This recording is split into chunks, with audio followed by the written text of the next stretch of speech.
ஜீவசகாப்தன், விஜய் ஒருவேளை தேசிய ஜனநாயக கூட்டணிக்கு சென்றாலும் கூட தங்களுடைய வெற்றியை பாதிப்படைந்திடக்கூடாது என்பதற்காகத்தான் தேமுதிக உள்ளிட்ட புதிய கட்சிகளை உள்ள இழுக்கிறதுக்கு திமுகவுடைய வியூகம் இருந்திருக்கா? விஜய்னு மட்டும் அவங்க பார்க்கல. அவங்களுக்கு இந்த முறை ஒரு மிகப்பெரிய வெற்றி அடையணுங்கிற இலக்கை வச்சுருக்கிறாங்க. 200 210ங்கிற அளவுக்கு அவங்க போயிட்டாங்க. அப்படி இருக்கிறப்ப எந்த கட்சியும் விட வேணாம் அப்படிங்கிறது. ஏன்னா ஓபிஎஸ்ஸை சேர்த்துக்கிறாங்கன்னா நீங்கள் புரிஞ்சுக்கணும், அவ்வளவுதான். எந்த கட்சியும் நம்ம இதுக்கு விட வேணாம். நாங்கள் பாஜக வெர்சஸ் டெல்லி வெர்சஸ் தமிழ்நாடுங்கிற ஒரு கான்செப்ட். இது தமிழ்நாடு ஜெயிக்கணும். இதில் டெல்லியுடைய ஆதிக்கத்திலேருந்து தமிழ்நாடு ஜெயிக்கணும். இதில் யாரையும் விட்டுறக்கூடாது அப்படிங்கிறது அவங்களுடைய கணக்காக இருக்குது. அதனால தான் அவங்க புதிய ஹவுஸ்ஃபுல்னு அவர் எப்பயோ சொல்லிட்டார். எனக்கு தெரிஞ்சு 7-8 மாதத்துக்கு முன்னாடியே முதலமைச்சர் அவங்க சொன்னாங்க, எங்கள் இதில் ஹவுஸ்ஃபுல் ஆயிடுச்சுங்க, இருக்கிற கட்சியில் கொடுத்தாலே எங்களுக்கு போதுங்கிற நிலைக்கு வந்துருச்சு. அதற்கு பிறகு இந்த முடிவு எடுக்கிறாங்கன்னா அவங்க நம்ம 200 210 சீட்டு இதில் எந்த விதத்துலையும் நமக்கு தொய்வு வந்துடக்கூடாதுங்கிற அந்த முடிவில் தான் அவங்க எடுக்கிறதா பார்க்குறேன்.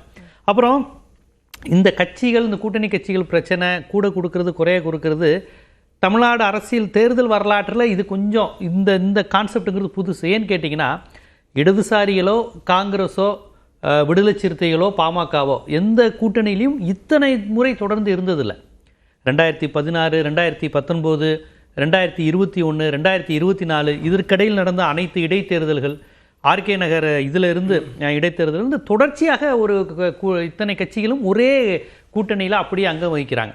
இப்போ அதனால தான் இந்த பிரச்சனைகள் வருது. இப்போ நீங்கள் அப்படி இப்போ இதனால வரை எம்ஜிஆர் ஆட்சியில் அப்படி கிடையாது. 2 இடதுசாரிகள் 80ல் எம்ஜிஆரோட இருந்தாங்க, 84ல் திமுக வந்துட்டாங்க, 89ல் 2 பேரும் பிரிஞ்சு ஒருத்தவங்க ஜே அணியிலும் ஒருத்தவங்க திமுகலையும் இருந்தாங்க, 91ல் திமுகவோட சிபிஎம் இருந்தாங்க, ஏடிஎம்கேவோட சிபிஐ இருந்தாங்க, 96ல் வைகோவோட சிபிஎம் இருந்தாங்க, திமுக மூப்பனாரோட சிபிஎம் இருந்தாங்க. அடுத்தடுத்த தேர்தல் எல்லாரும் மாறினாங்க. ராமதாஸும் அப்படி தான், 98ல் 1 99ல் 1. ஸோ இப்போ தொடர்ச்சியாக இருக்கிறதுனால இத்தனை வருஷம் இருக்காங்களே, இவங்களுக்கு அதே சீட்டு தானாங்கிற பேர் என்னால் வருதுன்னா தொடர்ச்சியாக இருக்கிறதுனால. ஸோ இந்த சினாரியோவே திமுக கூட்டணி தமிழ்நாட்டு தேர்தல் வரலாற்றில் இது புதிய விஷயம். தொடர்ச்சியாக அந்த கூட்டணி அப்படியே பிரிந்து போகாமல் இருக்கிறதுக்கான அடிப்படை பாஜக எதிர்ப்பு அப்படின்ற ஒரு அம்சம். சோ அதனாலதான் நீங்க சொல்ற தமிழ்நாடு அணியா டெல்லி அணியா என்ற வியூகத்தை திமுக கையில் எடுக்குதா?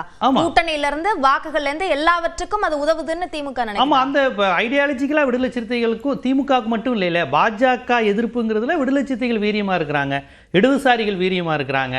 காங்கிரஸ் பிரச்சனை பண்ண போது கூட அவங்க கேட்டது என்னங்க, நம்ம இப்போ எந்த நேரத்தில் நம்ம என்ன பண்ணிக்கிட்டு இருக்கோம், பாஜக விழுங்கிக்கிட்டு இருக்கு மாநில கட்சிகளை, இப்போ போய்கிட்டு நாங்கள் விஜய் ஒரு ஆப்ஷனாக வச்சுக்கிட்டு இருக்காங்களேன்னு தானே கோபமாக இருந்தது.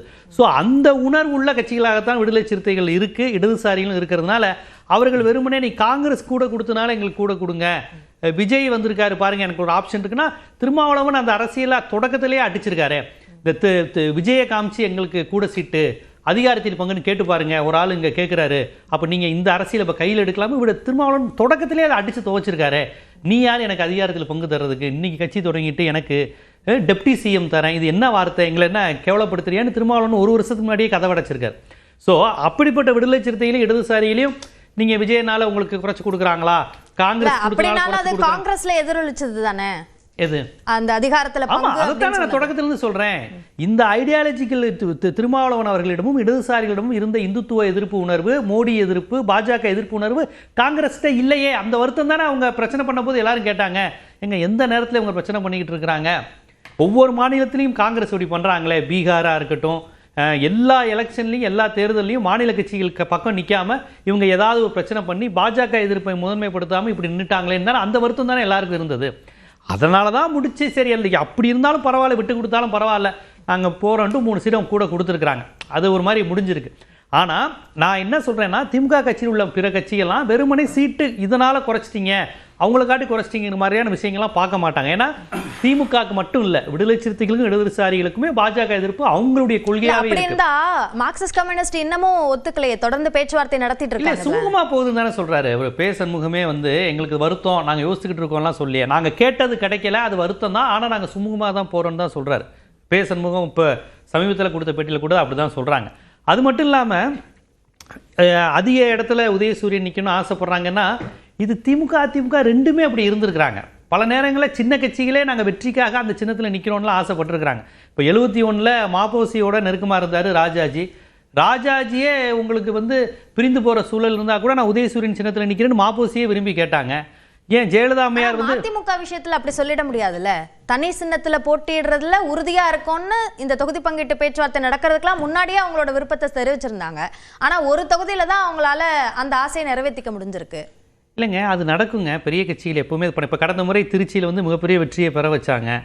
நீங்கள் இந்த தேர்தலில் இருந்து மட்டும் பார்க்க முடியாது. அவங்க வந்து மதிமுகவினுடைய வெற்றி அமைப்பு தொகுதி இதுக்கு முன்னாடி அவங்க என்ன பண்ணி வேற ஒன்றும் இல்லை. மதிமுகவை எடுத்தவரையும் சட்டமன்ற தேர்தலை பொறுத்தவரையும் அவங்க ஒரு மிகப்பெரிய வெற்றி அடைந்தது 2021 தான். அவர் கட்சி தொடங்கிய நாளிலிருந்து சட்டமன்ற தேர்தலில் அவர் வெற்றிங்கிற கான்செப்ட் 96ல் தனிச்சு நிற்கிறோம் நின்று சட்டமன்ற தேர்தலில் பெரிய வெற்றி இல்லை. இன்னும் சொல்ல போனால் சிபிஎம்மோ ஜனதாவோ ஒரு சீட்டு அவங்களோட கூட்டணி வச்சு ஜெயிச்சாங்க. 98 99 எம்பியா ஜெயிச்சாங்க. 2001 அவங்க தனிச்சு நின்று சரியான முடிவு கட்சியை நம்பி வந்தவங்க ஒருத்தர் எம்எல்ஏ ஆக முடியல. 2006 கடைசி நேரம் வரையும் திருச்சி திமுகவோட கூட்டணி வச்சுட்டு 25 சீட்டு பத்தாதுன்னு சொல்லி 35 சீட்டுன்னு அங்கே போய் திமுக கவர்மெண்ட்டும் மைனாரிட்டி கவர்மெண்ட்டும் அங்கே ஏடிஎம்கேவையும் ஜெயிக்கல. அவங்களும் 4 சீட்டுக்குமே அவங்க பெருசாக வெற்றி பெறல. 2021 தான் அப்படி பார்த்தா திமுக கூட்டணியில் நல்ல இடங்கள் வந்து மதிமுக கிடைச்சிச்சு. 2026 இப்போ அவங்களுக்கு வெற்றிக்கான வாய்ப்பு இருக்கு.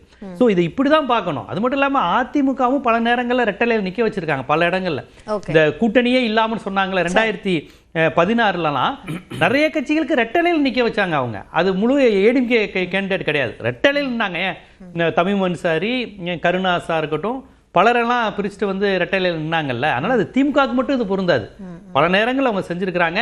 அதே மாதிரி வெற்றி வாய்ப்புக்காக எதிர் முகாமில் இருந்தவர்கள் இழுத்து வந்த வரலாறு அதிமுக இருக்கு. இப்போ 2001 தன்னை எதிர்த்து கட்சி ஆரம்பித்த மூப்பனாரை கூட்டிட்டு வந்து அவ்வளவு சீட்டு கொடுத்து நீங்களே காங்கிரஸுக்கு பிரிச்சு கொடுங்கன்னு ஜெயலலிதா அம்மையார் சொன்னாங்க இல்லையா. தன்னை எதிர்த்த மூப்பனாரை வந்து கூட்டணியில் சேர்த்துக்கிட்டாங்க. 2 வருஷத்துக்கு முன்னாடி தன்னை எதிர்த்த பாமகவை தன்னுடைய கூட்டணியில் சேர்த்துக்கிட்டாங்க. இதெல்லாம் நடந்ததுல உங்களுக்கு காங்கிரஸ் பாமக மூப்பனார் எல்லாரையும் வந்து அவங்க கூட்டணியில் சேர்த்துக்கிட்டாங்க.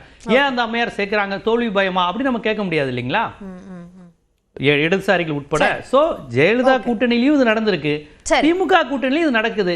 ஏன்னா எந்த கூட்டணிக்கு வெற்றி வாய்ப்பு இருக்கோ அந்த நேரத்துக்கு அதிக கட்சியில் அங்க வரும்போது இந்த மாதிரி சிக்கல்கள் பிரச்சனைகள்லாம் வரதான் செய்யும். சரி, ஓகே. திரு எஸ் எஸ் ஸ்ரீராம், இப்போ என்டிஏவுக்கு தாவேக்கா வருதா அப்படின்றது சார்ந்த முடிவை இபிஎஸ் தான் எடுப்பார் அப்படின்னு பியூஷ் கோயல் சொல்றாரு. இப்போ அதோட பொருள் என்ன?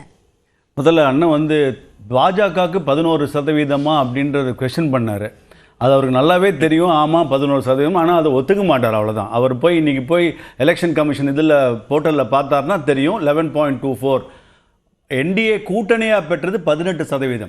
காங்கிரஸுடன் டபுளாக இருக்கிறது பாஜக இன்றைக்கி தமிழ்நாட்டில்ன்றது நிதர்சன உண்மை.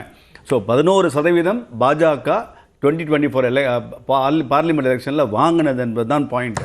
இன்னொன்று காங்கிரஸ் வாங்கினது 10%. அது திமுக கூட்டணியோட திமுக கூட்டணியோட அது அப்பவும் பாஜகவோட கம்மி. நீங்க அதையும் நீங்க பாத்துக்கலாம்.